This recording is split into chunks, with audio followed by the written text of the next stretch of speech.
Sabbath is a word that has become synonymous with two different things. One, Sunday, or whatever a holy day might be in any given religion, but also rest. Rest is a funny thing, isn't it? Rest looks different for each person. And so I want to reflect on that in just a second, but let's read first from the book of Hebrews, chapter 4, and this is verse 9 and 10.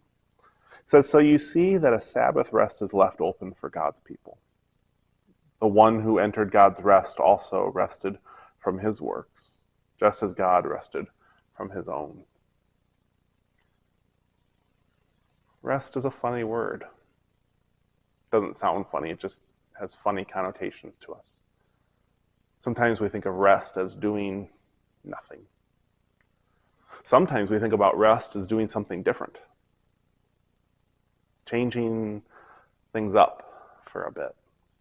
I know for me, on my Sabbath day, Fridays, I find myself trying to do different things, working in the yard, doing things around the house, taking care of my family in some of those task ways, preparing for the weekend of home days, as my kids like to call them, but doing something different. For some, it's taking time to truly rest, physically, mentally, emotionally resting. But I don't think it's something that we're prescribed to do in a particular way. Instead, I think it is God's prescription to us to take rest because, one, God did, because part of creative work is taking time to rest and finding the rest that we need to be rejuvenated for the creative work that is ahead. Did you ever think about that? That God rested in the midst of creation. God didn't rest on a day that nothing much was going on.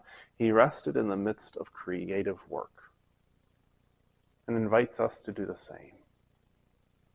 Sure, we can burn the candle at both ends for a time, but eventually our creative work will stall because we have failed to take care of us. We failed to nurture the creative one within us.